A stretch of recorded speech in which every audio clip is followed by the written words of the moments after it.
뜻밖의 사고로 나는 병적으로 집착하는 자매의 소나기에서 잠시 벗어날 수 있었다. 그러나 그 순간 나는 한 남자의 품에 부딪히고 말았다. 고개를 들어 올려보니 오랫동안 짝사랑해온 그가 눈앞에 있었다. 그는 가느다란 손가락으로 내 턱을 들어 올리며 속삭였다. 이번에는 네가 더 이상 내 손바닥에서 벗어날 수 없어. 몇 번이나 혀끝을 깨물었는지 기억조차 나지 않았다. 그러나 소백은 그 고통에도 이미 익숙해진 듯 결국은 흐릿한 의식 속으로 가라앉아 잠에 빠져들었다. 반쯤 꿈에 젖은 그 순간 세상을 떠난 지 석 달이 넘은 부모님이 나타났다.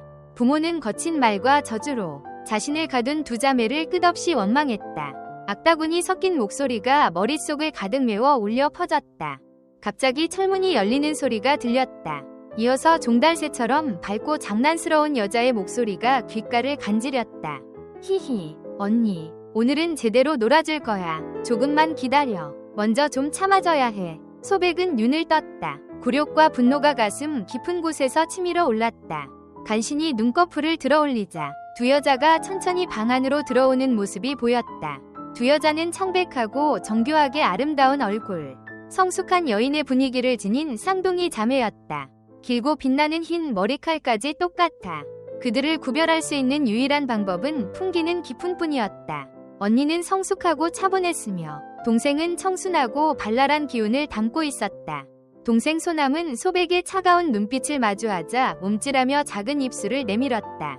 소백아, 나를 용서해줄래? 제발. 목이 마른 듯 쉰 목소리로 소백은 아무 말 없이 누워있었다. 언니 소아연은 말없이 그의 침대 곁으로 다가가 컵을 들어 올렸다. 곧 동생 소남이 다가와 그의 머리를 조심스레 받쳤고 차가운 물이 입술 사이로 흘러들어갔다. 소백은 저항하지 않고 무표정하게 삼켰다. 반항은 무의미했다. 단식도 해보았으나 두 자매는 언제나 영양제를 주입해 그의 몸을 더 건강하게 만들 뿐이었다. 그들은 결코 그에게 상처를 내지 않았고 고작해야 몸에 흔적을 남기는 것뿐이었다. 소백은 눈을 질끈 감고 그들을 외면했다. 그러나 언니 소아연은 미안함과 안쓰러움이 섞인 눈길로 그의 창백한 얼굴을 바라보다가 결국 붉은 입술을 그의 입술에 겹쳤다. 그만해. 닿지마. 역겨워. 소백의 거절에 소아연은 잠시 멈칫했으나 곧 미소를 지으며 속내를 감췄다. 어느 날 두 자매는 그에게 불쑥말을 꺼냈다. 소백, 우리랑 같이 나가서 쇼핑하자. 그 순간 소백은 놀란 듯 눈을 크게 떴다. 석 달 동안 단 한 번도 자유를 주지 않던 그들이 드디어 밖으로 데리고 나가려는 것이다. 그의 눈빛에는 믿기지 않는 놀라움과 잠시 스쳐가는 희망의 빛이 반짝였다. 동생 소남은 붉은 입술 끝을 올리며 언니와 지난밤 이야기를 떠올렸다. 소백이 잠든 후 두 자매는 별장에서 마주 앉아 긴 대화를 나누었다. 소백을 이렇게만 가둬둘 수는 없어. 언젠가는 우리를 진심으로 받아들여야 해. 설령 진심이 아니더라도 최소한 현실은 인정해야 하지 않겠어? 언니 소아연은 미간을 짚으며 괴로운 듯 대답했다. 우리가 소가가에 잠입한 지 18년 이야. 4살 때 들어와서 22살에 그 집안을 완전히 무너뜨렸지. 그런데 그 애가 어떻게 우리를 받아들일 수 있겠니? 소남은 얼굴을 찡그리며 불만을 토로했다. 언니, 그렇게 모질게 말하지 마. 아버지 어머니를 죽인 건 우리가 아니잖아. 구가 였잖아. 그리고 우리도 알다시피 고가는 바로 우리의 본가야. 설령 우리가 격가지라 해도 결국은 고가 사람이지. 소가를 이렇게 만든 건 고가였고 우리 역시 그 안에서 어둠 속 역할을 했어. 지금 소씨 그룹까지도 우리 손에 들어왔으니 소백이 우리를 미워하지 않는 게 더 이상하지 않겠어? 그는 우리를 그렇게 사랑했는데 우리가 되려 그를 상처 입혔으니. 소아연은 고통스러운 표정을 지으며 여동생을 끌어안았다. 그녀의 눈가에는 한 줄기 눈물이 맺혔다. 사실 모든 것은 오래전부터 계획된 일이었다. 두 자매가 1살이었을 무렵 고가는 소가 내부 하인을 통해 한 가지 중요한 소식을 들었다. 소가의 가주 소봉과 아내가 어린 아들을 위해 동양아내, 동양식. 어릴 적부터 길러 혼이 날 아내를 드리려 한다는 것이었다. 밖에 요염한 여자들보다는 직접 기른 아이가 더 믿음직스럽다고 여겼고 아들이 혹시 바람을 피울까 싶어 2명을 드리려 했다. 때마침 고가에서는 쌍둥이 자매가 태어났고 그들은 2살부터 혹독한 훈련과 세뇌를 받았다. 부모는 그들에게 단 하나의 사명을 주입했다. 소가에 잠입해라. 그리고 언젠가 반드시 그 집안을 손에 넣어라. 2살부터 4살까지 자매는 끊임없는 훈련을 받았다. 감정 조절, 거짓 연기, 질문에 대한 대응까지. 4살에 마침내 소가에 들어갔을 때 그들의 연기는 완벽했다. 부모를 기억하냐는 질문에도 순수한 얼굴로 모른다고 대답했으며 두려움 어린 표정은 가식이 아니었다. 소가는 완전히 속아 넘어갔고 1년간의 관찰 끝에 그들을 진짜 고아라 믿게 되었다. 소백은 자매보다 1살 어렸고 태어날 때부터 자매는 그의 예비 아내로 키워졌다. 소모는 어릴 적부터 소백에게 두 언니가 미래의 아내라 가르쳤고 여자를 어떻게 대해야 하는지도 가르쳤다. 덕분에 자매가 동생을 돌보는 듯 보였으나 실제로는 소백이 두 언니를 챙기며 성장했다. 잘생기고 성품 좋은 소백에게 자매는 처음엔 경계했지만 결국 그의 진심에 마음을 열었다. 고3을 마친 18세의 해 모든 것은 자연스럽게 흘렀다. 소백은 첫 키스를 언니 소아연에게 주었고 이듬해에는 동생 소남도 동참하게 되었다. 자매는 임무와 혈육의 정 사이에서 갈등했으나 결국 함께 소백의 곁에 머물렀다. 그리고 22살 소씨그룹 내부까지 장악한 자매는 마침내 치명적인 일을 저질렀다. 소부와 소모는 집에서 죽음을 맞이했고 소가는 순식간에 몰락했다. 원래라면 소백 또한 죽어야 했으나 운명은 그를 남겨두었다. 대신 희생된 것은 그의 대역, 채신이었다. 이 모든 것은 애초부터 짜여진 비극의 각본이었다. 하지만 이미 두 자매는 소백을 깊이 사랑하게 되었고 더 이상 그를 떠날 수 없었다. 그래서 소가가 멸문한 그날부터 소백은 지하실에 감금되었다. 그곳은 모든 생활시설이 완비되어 있었고 자살을 막기 위한 특별한 조치들까지 갖춰져 있었다. 24시간 내내 하녀들이 그를 감시했고 소백이 무엇을 하든 전부 자매의 눈앞에서 이뤄졌다. 그의 병적인 집착과 불안정한 정신상태를 걱정한 자매는 매일 그에게 값비싼 보약을 먹였고 지난 3개월간 그 비용은 무려 수백만 위안에 달했다. 과거를 떠올리던 소남의 눈가에는 눈물이 맺혔다. 그들은 소부모에게 별다른 감정은 없었지만 소백만은 달랐다. 마치 그가 자매의 일부가 되어버린 듯 절대 떼어낼 수 없는 존재였다. 언니, 소백을 잠깐이라도 밖에 나가게 해주자. 소남은 눈물을 훔치며 간절하게 말했고 소아연은 입술을 깨물며 망설였다. 그녀는 진심으로 소백이 저항을 멈추고 자매의 곁에 순순히 머물러주기를 바랐지만 지금처럼 자신을 증오하는 그 눈빛을 보면 그것이 결코 가능하지 않다는 걸 잘 알고 있었다. 밖에 나가게 해주면 분명 도망칠 거야. 그럼 보디가드를 많이 붙이면 되지. 어차피 도망쳐도 다시 잡아오면 돼. 소남은 점점 목소리를 가늘고 요염하게 바꿔가며 말했다. 소아연은 눈을 가늘게 뜨며 잠시 생각에 잠겼다. 그 제안은 어쩌면 나쁘지 않을지도 몰랐다. 바로 그때 소남은 다시 말했다. 한두 번 도망가도 괜찮아. 몇 번이고 반복하면 돼. 그리고 말이지. 도망쳤다가 붙잡히면 벌을 줘야지. 그녀는 입술을 살짝 깨물며 여우처럼 반짝이는 눈빛으로 음흉하게 웃었다. 그 눈빛엔 욕망과 광기가 뒤섞여 있었다. 소아연 역시 눈썹을 치켜올리며 도망친 소백을 다시 붙잡아 마음껏 짓밟는 장면을 머릿속에 그려보았다. 그 상상만으로도 심장이 요동쳤다. 좋아, 그렇게 하자. 현재로 돌아오자. 두 자매는 이제 막 결박이 풀린 소백을 바라보고 있었다. 그는 시큰거리는 손목을 문지르며 발목을 움직여보며 뻣뻣한 감각을 풀고 있었다. 밤새 묶여있던 탓에 온몸이 뻐근했다. 편안한 캐주얼 복장을 입은 소백은 겉으론 무표정했지만 그 눈빛 깊은 곳에는 숨길 수 없는 긴장과 흥분이 담겨 있었다. 도망친다. 무조건 도망쳐야 해. 그는 마음속으로 절규했다. 내가 이 빌어먹을 천혜에서 고가에게서 벗어날 수만 있다면 누구도 나를 찾을 수 없는 곳으로 사라지겠어. 지금의 소백은 단 하나의 바람만 품고 있었다. 탈출. 두 자매도 고가 사람도 그 누구도 다시는 보고 싶지 않았다.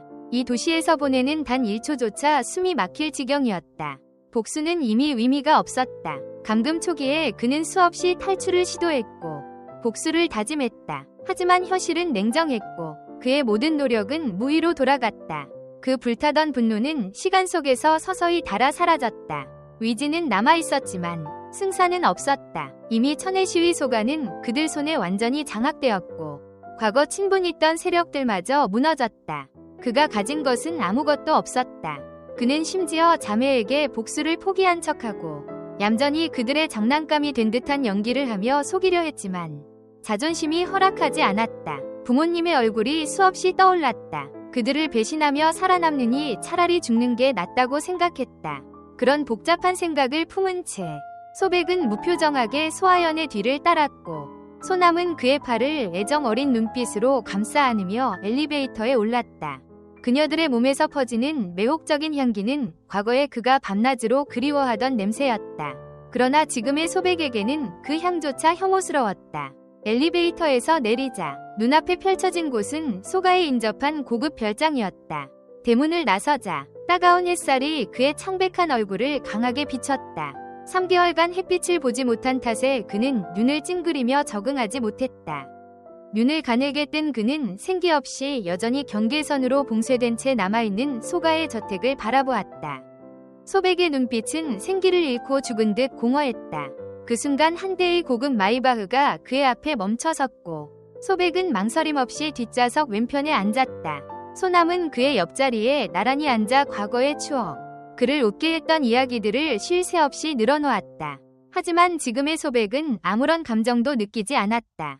그는 그녀를 힐끔 쳐다보며 무표정하게 말했다.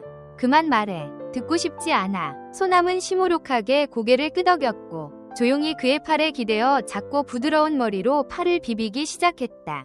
조수석에 앉은 소아연은 백미러를 통해 소백의 상태를 지켜보며 조용히 한숨을 내쉬었다. 그가 도망칠 생각이라는 걸 모를 리 없었다. 물론 도망쳤다가 붙잡혔을 때의 벌은 그들에게 즐거움을 줄지 몰라도 소백 본인은 반드시 혹독한 대가를 치르게 될 것이다. 그녀는 속으로 바랐다. 소백아, 제발 조금만 더 순해지면 안 될까? 도망치지만 않는다면 고통받지 않아도 되잖아. 그녀는 두 손을 꽉 움켜쥐었다. 몇 분이 흐른 뒤 소남은 다시 수다를 떨기 시작했다. 조금이라도 소백을 웃게 만들고 싶어서였다.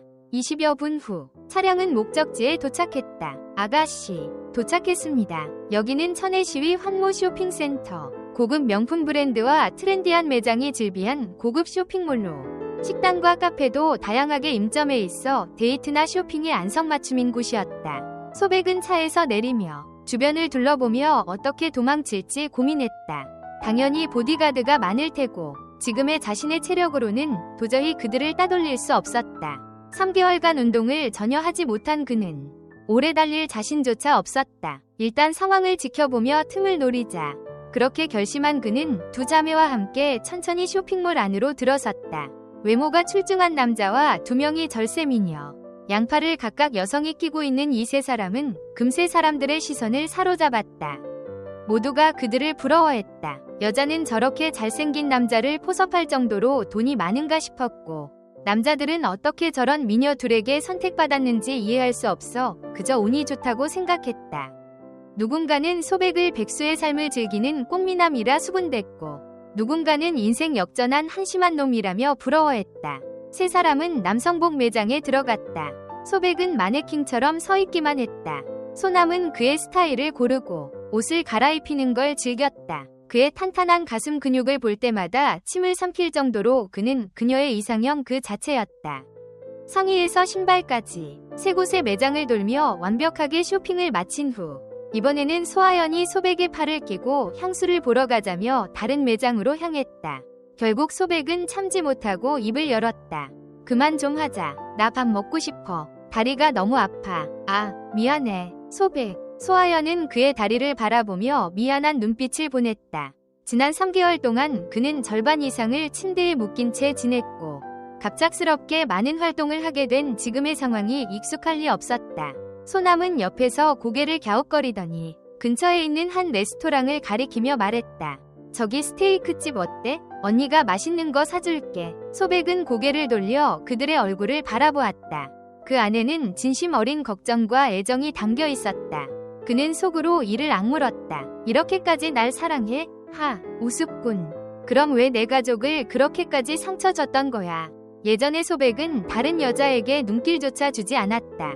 그는 오직 두 자매만으로 충분했다. 두 언니를 보물처럼 아끼고 그들이 원하는 건 뭐든지 다 들어주며 그들의 감정적 요구마저도 다 받아주었다. 함께 놀고 함께 장난치며 시간을 보냈다. 그 장난스러움 속에도 분명 사랑이 담겨 있다고 믿었다. 그런데 그들이 자신에게 돌려준 것은 무엇이었을까? 상처뿐이었다. 끝없는 상처. 소백은 말없이 레스토랑을 향해 걸어갔다. 그는 조용히 소아연의 손을 뿌리치며 말했다. 나 혼자 걷고 싶어. 걱정 마. 도망치지 않을 거야. 차갑던 소아연의 눈빛이 그 말에 잠시 누그러졌고 그녀는 멀어지는 그의 뒷모습을 눈 하나 깜빡이지 않고 지켜봤다. 소남은 복잡한 표정으로 소백을 바라보았다. 그가 도망치지 않길 바라면서도 동시에 그가 정말 도망쳤으면 하는 모순된 감정이 교차했다. 소백이 강철 같은 몸이었으면 좋겠다. 레스토랑에 도착한 세 사람은 자리에 앉았다. 두 자매는 소백이 예전에 즐겨 먹던 음식을 시켰고 양도 많지 않았고 먹는 속도도 천천히였다. 소백은 일부러 고열량 음식을 많이 시켰다. 탈출을 위해 에너지를 비축하려는 의도였다. 지금의 소씨그룹은 완전히 고가 사람들의 손아귀에 들어가 있었다. 과거 소씨를 따르던 중소가문이나 관리들은 모두 새 주인에게 충성을 맹세했고 소씨는 다시 천혜시에 기반을 두게 되었다. 하지만 그럼에도 불구하고 소백은 시도해보기로 결심했다. 설령 도망친다 해도 얼마 못 가 잡힐 수도 있다. 경찰이든 자매든 상관없다. 그는 반드시 도전해봐야 했다. 식사가 끝난 후 소백은 전보다 조금 더 밝은 표정으로 영화 보러 가자고 제안했고 두 자매는 기쁘게 동의했다. 특히 소남은 얼굴에 웃음을 가득 머금으며 가장 즐거워 보였다. 가까운 영화관에 들어선 그들은 로맨스 액션 영화를 선택했고 기다림 없이 바로 착석했다. 영화가 시작되고 30분이 지나자 소남은 완전히 영화에 몰입했고 소아연도 집중한 채 눈을 떼지 않았다. 오직 소백만이 심장이 미친 듯이 뛰고 있었다. 나 화장실 좀. 내가 같이 갈까? 소남은 고개를 갸웃하며 그를 뚫어져라 바라봤다. 그 눈빛이 너무나도 집요해서 소백은 등줄기에 식은땀이 맺히기 시작했다. 마치 무서운 짐승에게 쫓기는 기분이었다. 어두운 상영관을 지나 밝은 화장실에 도착했을 때 소남도 따라 들어가려 했으나 마침 영화 한 편이 끝나고 수십 명의 남자들이 급히 화장실로 몰려들었다. 소남은 불쾌한 표정을 스치며 생각을 접었다. 어차피 4층 화장실에서 소백이 도망칠 수 있을 거라고는 상상도 하지 못했다. 그러나 그녀는 한 가지 중요한 사실을 잊고 있었다. 이 영화관은 환무센터의 가장자리에 위치해 있었고 그 외벽은 빈티지한 붉은 벽돌로 지어져 있어 영화 속에서나 보던 경사면 구조였다. 실제로 벽은 유리처럼 45도 각도로 기울어져 있었다.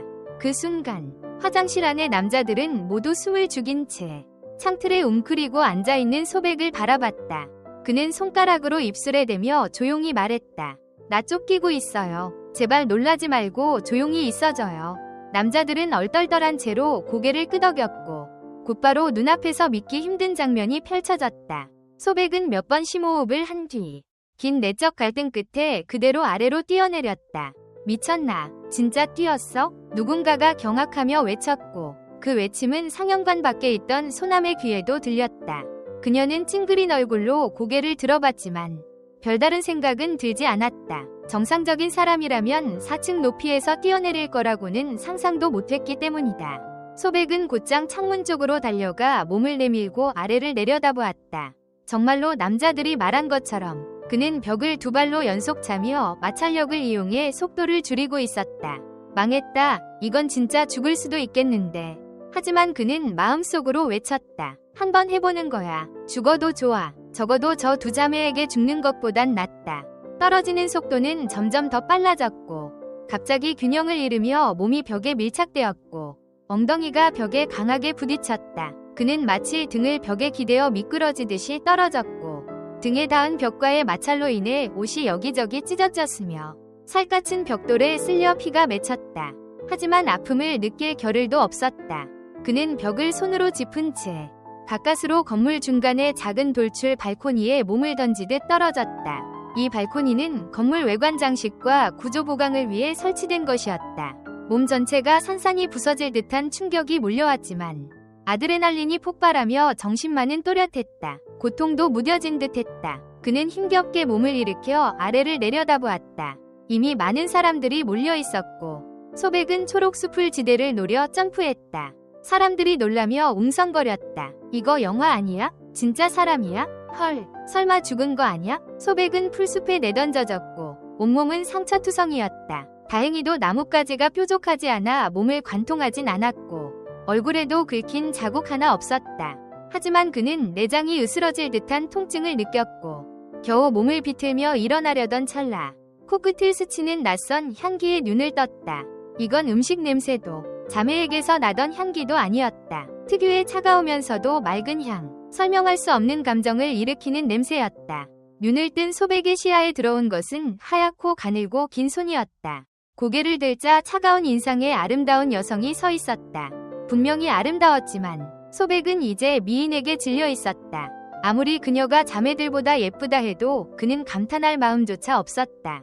그는 그녀의 손을 잡았고 여인은 조용히 그를 일으켜 세웠다.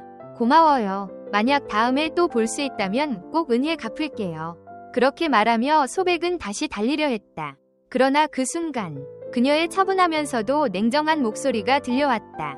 소백, 너 죽은 거 아니었어? 소백은 멈칫했다. 놀라서 뒤를 돌아본 그는 그녀의 말을 이해하지 못한 채 물었다. 미인아, 우리 서로 모르는 사이 아닌가요? 됐어요. 지금은 시간이 없어요. 난 얼른 도망쳐야 해요. 그는 다시 돌아서서 달아나려 했지만 그 말에 또다시 발걸음을 멈췄다. 너 죽은 거 아니었어? 이 한마디가 그의 귓가에 계속 맴돌았다. 그는 천천히 다시 돌아서 여인의 얼굴을 자세히 바라보았다. 새하얀 피부에 정교한 이목구비, 간결한 라인의 원피스를 입고 있었고 어깨에는 브랜드조차 알 수 없는 여성 가방을 하나 메고 있었다. 하지만 그 모든 것보다도 더 눈에 띄는 것은 그녀의 얼굴에 전혀 감정이 담겨있지 않다는 점이었다. 그 모습은 마치 정예 병사처럼 완벽하게 통제된 표정이었다. 바로 그 직징이 소백을 순간 멍하게 만들었다. 그러나 곧 기억이 떠올랐다. 너, 린즈징? 베이징 린가의 린즈징? 소백은 경악했다. 그는 도저히 이해할 수 없었다. 어떻게 이런 장소에서 그녀를 만날 수 있는지. 소백은 더 이상 린즈징이든 뭐든 신경 쓸 여유가 없었다. 지금은 그저 도망치는 게 가장 중요했다. 그는 전속력으로 달리기 시작했다. 눈가의 시야 한쪽 끝으로 4층 남자 화장실 창가에 누군가가 서 있는 것이 보였다. 바로 소남이었다. 그녀는 미친 듯한 집착이 담긴 시선과 함께 섬뜩한 미소를 지으며 소백을 노려보고 있었다. 단 한순간 그 시선만으로 소백은 온몸의 피가 얼어붙는 듯한 공포에 사로잡혔다. 마치 귀신을 마주한 것 같았다. 도망쳐야 해. 젠장. 소백은 미친 듯이 뛰었고 뒤에서는 린즈징이 조용히 그 모습을 지켜보고 있었다. 그녀는 4층의 소남과 도망치는 소백을 번갈아 쳐다보며 어떤 상황인지 파악하는 듯했다. 붉은 입술을 살짝 깨문 린즈징은 방금 전에 소백이 뛰어내리는 장면을 떠올렸다. 그가 두려움을 이겨내고 초록 수풀을 향해 뛰어내리던 모습, 그리고 그 잘생긴 얼굴, 모든 장면이 뇌리를 스쳐 지나갔다. 그녀는 이상하게도 예전엔 못 느꼈던 감정을 느끼고 있었다. 그렇게 잘생겼었나? 얼굴에 묻은 피 몇 방울, 그리고 그 긴박하게 도망치던 모습까지, 그 모든 것이 왠지 멋지게 느껴졌다. 마치 어린아이가 마음에 드는 장난감을 발견했을 때처럼 꼭 붙잡고 갖고 놀고 싶은 욕망이 피어오른다. 분명 나는 남자에게 관심 없는 사람이었는데 린즈징의 눈빛이 차갑게 변하며 말했다. 잡아. 그 남자. 그리고 우리 베이징으로 돌아간다. 그녀는 그렇게 말하고는 뒤도 돌아보지 않고 자리를 떴다. 그 순간 어딘가에서 나타난 검은 정장을 입은 경호원들이 소백이 도망치는 방향으로 빠르게 움직였다. 한편 4층 화장실에서는 여전히 사람들이 웅성이고 있었다. 방금 진짜 사람이 뛰어내린 거야? 완전 영화 같은데. 이 말들을 들은 소남은 그대로 멍해졌다. 뛰어내렸다고? 그 순간 그녀의 눈에 눈물이 맺히기 시작했고 성별 구분도 상관없이 남자 화장실로 그대로 돌진했다. 안에 있던 남자들은 당황해서 길을 비켜주었다. 소남은 화장실 창가에 서서 소백이 떨어지던 장면을 확인했고 안도와 혼란이 뒤섞인 듯한 얼굴로 숨을 내쉬었다. 그러나 곧 어제 언니와 나눴던 대화가 떠올랐다. 소백이 도망치면 다시 잡아와서 그녀의 입가에 이상한 미소가 떠올랐고 그것을 본 남자들은 소름이 돋아 서둘러 자리를 떴다. 그중 한 명은 급히 휴대폰을 꺼내 소아연에게 메시지를 보냈다. 언니, 소백이가 진짜로 도망쳤어. 그 시각 여전히 영화관 안에 있던 소하연은 심장이 조용히 뛰는 것을 느끼며 가슴을 문지르고 있었다. 그러나 메시지를 확인한 순간 그녀의 표정은 순식간에 일그러졌다. 어둠 속에서도 드러날 만큼 아름답던 얼굴이 일그러지고 분노와 광기, 집착으로 가득 차기 시작했다. 그녀는 즉시 4층에 대기하던 경호원들에게 지시를 내려 1층으로 내려가 소백을 잡으라고 명령했다. 그때 1층에 더 많은 인원을 배치했어야 했는데 후회가 밀려왔다. 두 자매는 곧바로 합류해 1층으로 달려가기 시작했다. 그 시각 쇼핑몰 외부 거리, 피투성이가 된 한 남성이 검은 옷의 거구 경호원들에게 쫓기고 있었다. 그는 달리고 또 달렸다. 그러나 도망칠 곳은 점점 줄어들었다. 젠장, 왜 1층에도 저 두 악마 자매의 경호원들이 있는 거야? 왜 이렇게 빨리 오는 거야? 소백은 속으로 절규하며 뛰었다. 분노와 절망이 뒤섞인 감정이 그를 삼켰다. 점점 다리에 힘이 빠져갔고 자신이 얼마나 오래 달렸는지도 가늠할 수 없었다. 두려움으로 인한 아드레날린도 이제 바닥나기 시작했다. 뒤쪽에서는 그의 숨소리를 따라잡으려는 거친 발걸음 소리가 점점 가까워지고 있었다. 헉헉거리며 소백을 뒤쫓던 대머리 보디가드는 속으로 이해할 수 없었다. 자신들은 그저 도망친 그를 붙잡아 아가씨에게 데려가려는 것뿐인데 어째 분위기는 마치 사람을 죽이기라도 하려는 듯 살벌했다. 전직 군인이었던 그조차 점점 숨이 가빠지고 있었다. 이 자식, 이제 끝났네. 체력이 좋은 보디가드 몇 명이 앞으로 튀어나가며 전력 질주를 시작했다.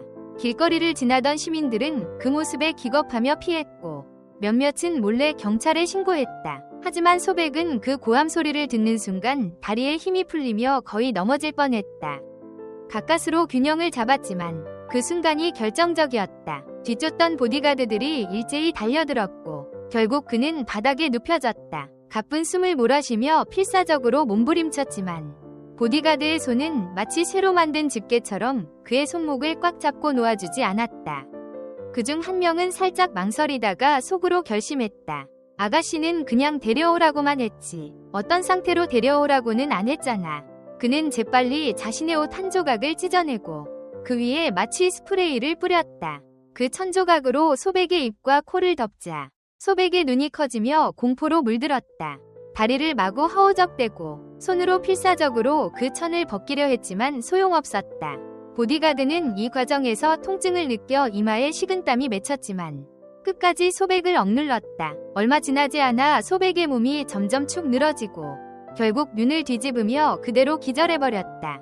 끝났다. 이젠 완전히 끝이야. 또 그 지옥으로 끌려가겠지. 그 시각 쇼핑몰 바깥의 녹지대 린즈징은 이미 차량을 타고 자리를 떴고 소하연과 소남은 미친 듯한 눈빛으로 주위를 뒤지고 있었다. 사람 어딨어? 내가 묻잖아. 소백 어딨냐고. 소하연은 손바닥으로 보디가드 대장의 뺨을 세게 후려쳤고 그 얼굴은 분노와 광기로 일그러져 있었다. 눈빛엔 살기가 가득했고 입가엔 절망이 스며들어 있었다. 소백님이 납치당했습니다. 보디가드 대장은 온몸을 떨며 말했다. 뭐라고? 소남의 목소리가 하늘을 찔렀다. 우리가 봤을 땐 검은 옷 입은 다른 보디가드들한테 소백님이 차량 트렁크에 실리는 걸 직접 봤습니다. 눈이 빨갛게 충혈된 소남은 이성을 잃은 듯 보디가드 대장의 옷깃을 거칠게 잡아당겼다. CCTV 당장 확인해. 소백 건드린 놈 있으면 그 자리에서 죽여버릴 거야. 못 찾으면 다같이 강에 던져버릴 줄 알아. 이때 천혜씨는 그야말로 전시 상태였다. 거리, 도로, 공원 모든 곳에 수색 인원이 투입되었고 소씨 그룹의 내부는 더더욱 긴장감으로 가득했다. 사무실 안 소하연의 눈빛은 얼음처럼 차가웠고 그녀는 깊은 눈동자로 눈앞의 남자를 뚫어지게 바라보고 있었다. 그 남자의 이름은 예징텐, 화국 천혜시 경찰청장. 그는 난처한 표정으로 말했다. 소 대표님, CCTV 확인 결과. 그 순간 다시 소남의 날카로운 목소리가 들려왔다. 누가 소백을 데려갔다고? 소하연이 책상을 강하게 내려치며 소리쳤다. 다시 말해봐. 대체 누가 내 동생을 납치했냐고? 예징텐은 말끝을 흐리다 조심스럽게 입을 열었다. 베이징 린가의 린즈징 아가씨입니다. 주변 CCTV에 그 아가씨의 보디가드가 소백님을 끌고 가는 장면이 포착됐습니다. 그 말을 들은 순간 소남의 두 눈엔 순식간에 눈물이 고였고 그녀는 다리에 힘이 풀려 소파에 주저앉았다. 머리를 감싸 안고 절망적인 목소리로 중얼거렸다. 괜히 소백을 밖에 데리고 나갔어. 처음부터 지하실에 가둬놓고 완전히 무력하게 만들었어야 했어. 그래야만 우릴 받아들일 수 있었는데. 그녀의 아름다운 얼굴 위로 파랗게 눈물 한 줄기가 흘러내렸다. 베이징의 린가와 고가는 오래된 원수였다. 그리고 지금 소백이 살아있다는 사실을 린가가 모를 리 없었다. 소백이 린가에게 학대를 당하진 않을까? 지금으로선 확실하지 않지만 그가 예측할 수 있는 한 가지는 고가가 분명 자신들과 린가 양쪽 모두에게 책임을 물을 거라는 사실이었다. 옆에 있던 소아연도 그 점을 이미 깨닫고 있었고 속으로 그렇게 생각했다. 이번엔 린가 쪽에서 먼저 나섰으니 내가 직접 손댈 입장은 아니야. 이번 한 번은 넘어가 주겠어. 예징텐는 아무 말도 못하고 그 자리를 황급히 떠났다. 소남은 자리에서 벌떡 일어나며 외쳤다. 우리가 소백을 되찾아야 해. 안 그러면 고가가 소백을 입막음하려 할지도 몰라. 그럼 우리도 무사하지 못할 거야. 소아연은 이미 차분함을 되찾았지만 그녀의 눈빛은 여전히 음침한 분노로 가득 차 있었다. 한편 고속도로 위 목적지는 수도 경성. 소백은 천천히 의식을 되찾기 시작했다. 눈을 뜨기도 전에 그는 자신이 차 안에 있다는 걸 느낄 수 있었다. 차는 제법 빠르게 달리고 있었고 그는 머릿속이 멍한 상태로 생각했다. 내가 왜 여기 있지? 이 시간에면 원래 지하실에 있어야 하는 거 아닌가? 이마를 주무르며 발작하는 듯한 두통을 가라앉히려 애쓴 그는 마침내 눈을 떴고 곧바로 당황했다. 자신은 고급스럽지만 절제된 인테리어의 차 뒷좌석에 누워 있었고 차 안에는 은은하면서도 차가운 향이 풍기고 있었다. 어딘가에서 맡아본 듯한 익숙한 향이었다. 힘겹게 몸을 일으킨 그는 앞좌석 운전석을 바라보았고 검은 옷을 입은 여성 운전자가 앉아 있었다. 서서히 시선을 옮기다 보니 후사경 너머로 차가운 눈빛의 시선이 마주쳤고 그 순간 그는 그 눈빛의 주인이 린쯔징임을 알아차렸다. 소백은 분노를 억누르며 물었다. 왜 당신은 죽지 않았어? 린쯔징은 거울 너머로 그를 바라보며 냉랭한 시선 속에 약간의 흥미를 띄우며 조용히 말했다. 그녀가 그 말을 꺼내자마자 소백의 얼굴은 굳어졌지만 그는 아무 말도 하지 않은 채 그저 후사경 속 그녀의 아름다운 얼굴을 바라보고 있었다. 그가 아무런 반응을 보이지 않자 린쯔징은 흥미를 잃은 듯한 기색을 보였고 대신 조용히 소백을 관찰하기 시작했다. 뚜렷한 입술, 어두운 다크서클, 창백한 입술, 그리고 피곤해 보이는 눈빛. 누가 봐도 심하게 체력이 소진된 상태였다. 마치 얼마 전까지만 해도 뭔가에 쫓기며 미친 듯이 도망치던 사람처럼 말이다. 됐고, 소백은 숨을 내쉬며 다시 물었다. 당신은 왜 천혜시에 있었던 거지? 또 왜 날 납치한 거야? 설마 날 이용할 생각인가? 그는 지난 3개월을 회상하며 치욕감에 몸을 떨었다. 린쯔징은 시선을 창밖으로 돌리며 무심히 말했다. 무슨 일을 하러 왔는지는 네가 알 필요 없어. 이용? 뭐, 그럴 수도 있지. 하지만 그게 다는 아니야. 그녀는 창밖을 바라보며 잠시 침묵했고 소백은 다시 물었다. 무슨 목적이지? 나랑은 딱 몇 번 본 사이일 뿐인데. 점점 그의 몸에 알 수 없는 불안감이 엄습했고 그 감정은 그의 숨조차 막히게 만들었다. 린쯔징의 뇌리엔 어느 요염한 얼굴이 떠올랐다.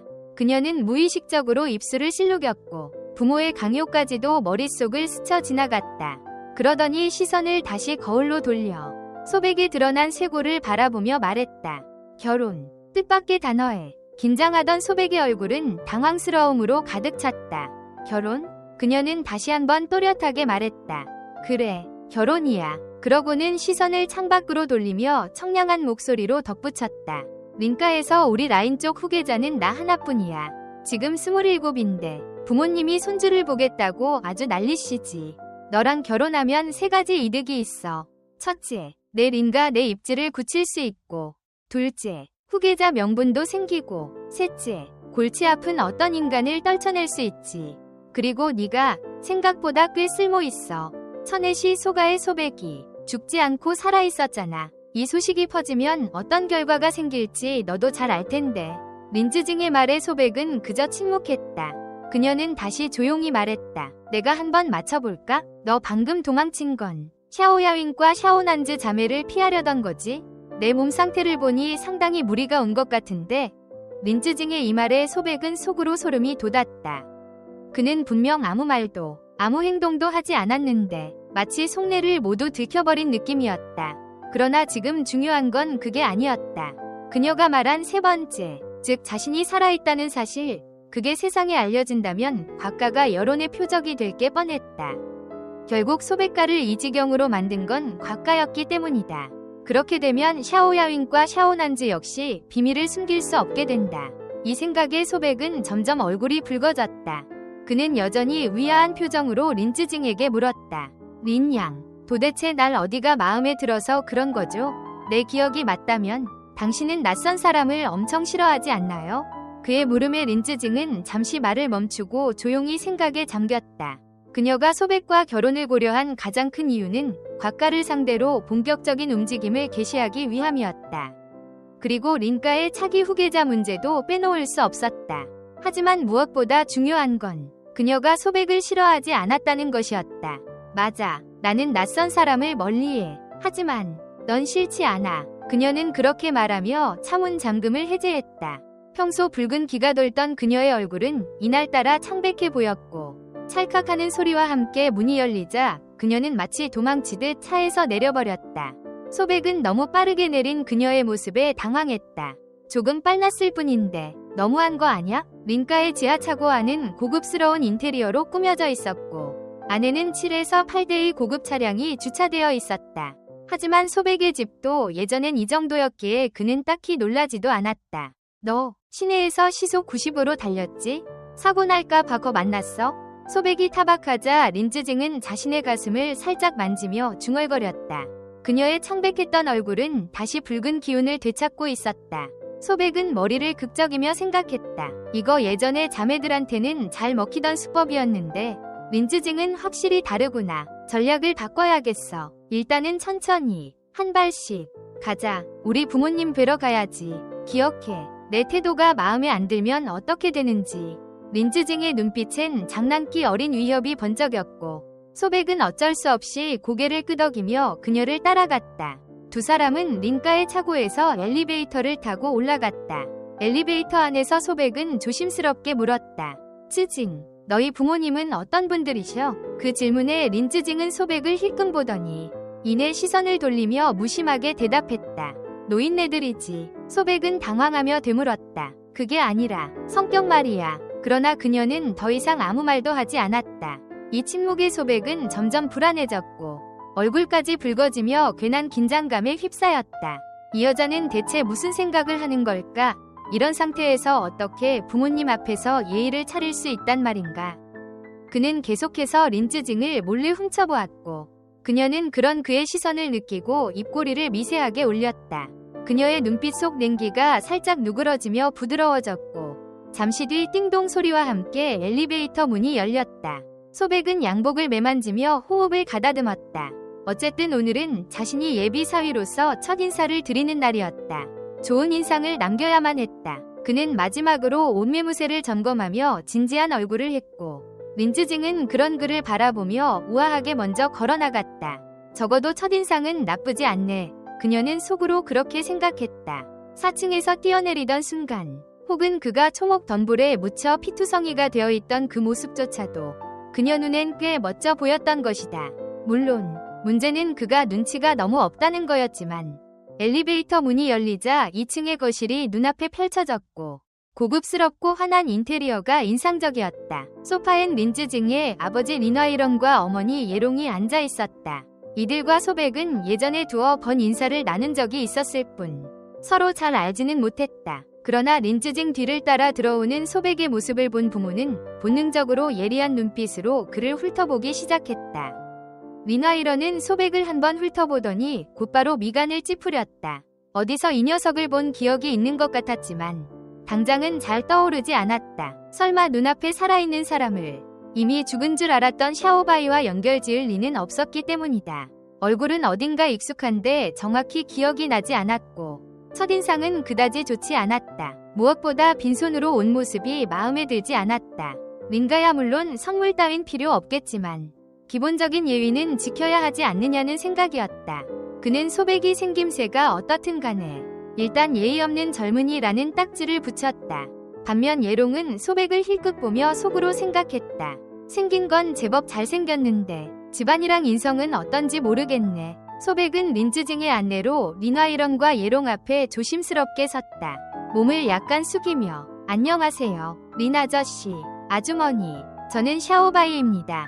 라고 인사했지만 린화이런은 언짢은 표정으로 물었다. 뭐라고? 다시 말해봐. 소백은 당황해서 아저씨, 아주머니라고 부르면 안 되나요? 라고 되물었고 옆에서 다리를 꼰 채 앉아있던 린쯔징은 눈꼬리를 치켜올리며 싸늘한 표정으로 말했다. 내가 물은 건 내 이름이 뭐냐는 거야. 다시 말해봐. 린화이런은 깊게 숨을 내쉬며 젊은 사람과 굳이 말다툼하지 않겠다는 듯 고개를 끄덕였고 소백은 곧바로 대답했다. 샤오바이요. 그 순간 차를 마시던 린쯔징은 깜짝 놀라며 손에 들고 있던 찻잔을 떨어뜨릴 뻔했고 결국 기침까지 해버렸다. 이게 고의인지 단순한 놀람인지 알 수 없었지만 예롱은 얼굴을 굳히고 자리에서 벌떡 일어나 소백 앞으로 다가왔다. 왼쪽, 오른쪽 얼굴을 유심히 살피더니 혼잣말처럼 중얼거렸다. 정말 이상하네. 엄마, 왜 그래? 소백은 두꺼운 얼굴로 태연히 말을 붙이며 그녀를 엄마라고까지 불렀다. 하지만 예롱은 그 호칭엔 아무런 반응도 보이지 않은 채 곧장 물었다. 너 샤오바이 맞니? 샤오가 집안? 네가 죽은 거 아니었어? 린화이런 역시 깜짝 놀라며 담배를 꺼내 불을 붙였다. 그게 말이죠. 소백은 어색하게 서 있는 채로 샤오야윈과 샤오난즈 자매가 샤오가에 침투했던 이야기부터 차근차근 설명했다. 다만 최근 3개월간 무슨 일이 있었는지는 말을 얼버무렸다. 그의 말에 부부는 한동안 말을 잃었고 곽가의 수법의 놀람을 감추지 못했다. 하지만 동시에 그 3개월 동안 소백에게 무슨 일이 있었는지를 더욱 궁금해했다. 그 문제는 묻지 마세요. 린쯔징은 얼굴을 굳히며 단호히 말했다. 그녀의 눈빛은 점점 싸늘해졌고 부모를 바라보는 시선 역시 냉랭하기만 했다. 린화이런은 도무지 이해할 수 없는 딸의 반응에 이상한 낌새를 느꼈고 조만간 스스로 알아보겠다고 결심했다. 그때 예롱은 남편의 손등을 살짝 두드리며 나직이 말했다. 뭐가 그렇게 복잡해. 그냥 지하실에 감금당한 거잖아. 지금은 도망쳐 나왔고 우리 딸이 마음에 들어서 데려온 거고 그게 다야. 소백은 머리를 극적이며 속으로 생각했다. 린쯔징이 왜 이렇게 부모한테도 싸가지 없지? 진짜 이상하네. 그래도 이렇게 된 게 다행이지 뭐. 예롱은 먼 기억을 떠올리는 듯 고개를 들었다. 내 엄마랑 나도 예전에 좀 안면이 있었지. 그땐 너희 집안 전체가 몰락할 줄 알았는데 이렇게 살아남은 것만 해도 대단하네. 한편 린화이런은 마음속으로 생각에 잠겼다. 샤오바이가 살아있다는 사실, 우리 린가가 어떻게 이용할 수 있을까? 그 생각에 그의 눈은 점점 번뜩이기 시작했다. 딸아, 이 아이. 그가 말을 마치기도 전에 린쯔징은 손을 들어 말허리를 잘랐다. 오늘은 그저 인사시키러 데려온 거예요. 지금 이 아이가 마음에 드시면 조만간 정식으로 결혼 이야기를 꺼낼 거예요. 예롱은 기분 좋은 듯 웃으며 말했다. 결혼하고 감정은 나중에 천천히 쌓으면 되지. 걱정 마. 손자든 손녀든 태어날 수 있냐 없냐는 이 아이 능력에 달렸지. 린쯔징은 다시 찻잔을 들고 한 모금 마시며 덤덤하게 말했고 린화이런은 한참 생각에 잠기더니 조심스레 입을 열었다. 샤오바이, 먼저 한 가지 확인하자. 너란 인물, 이 일에 얼마나 가치가 있을지. 그리고 무엇보다도 린화이런은 샤오바이에 대해 어떤 스캔들이 있었다는 이야기를 들어본 적이 없었다. 어릴 적부터 오직 샤오야윈과 샤오난즈 두 자매에게만 잘해졌고 그 외의 여성에게 특별한 관심을 보인 적도 없었다. 하지만 딸 린쯔징이 그런 과거에 대해 전혀 개의치 않는다는 게 정말 괜찮은 걸까? 아버지로서 그는 왠지 모르게 딸이 손해보는 것 같아 마음이 편치 않았다. 그러나 곰곰이 생각해보니 지금 와서 반대한다고 하면 딸이 화를 내게 뻔했다. 매일같이 결혼하라며 닥달하더니 막상 남자를 데려왔는데 자기가 반대한다면 그건 그냥 딸을 가지고 노는 셈 아니겠는가. 결국 그는 체념하듯 중얼거렸다. 쯔징이 네가 원한다면 나는 더 이상 뭐라 할 말이 없다. 그렇게 말한 그는 조용히 자리에서 일어나 쓸쓸한 뒷모습으로 발코니 쪽으로 걸어갔다. 거실은 일순정적에 휩싸였고 그 누구도 먼저 입을 떼지 못했다. 묘한 긴장감이 흐르던 중 약 10여 초가 지나 2층 발코니 쪽에서 누군가가 외치는 소리가 들려왔다. 쯔징아, 런간에 그 아가씨가 또 왔다. 리나이러는 발코니로 다가오는 런지면의 얼굴을 본 순간 속으로 이제 끝났군 하고 한숨을 내쉬었다. 진짜 수라장이 시작될 참이었다. 예전에도 이런 상황을 수없이 겪어봤기에 그 불안한 기운은 익숙할 정도였다.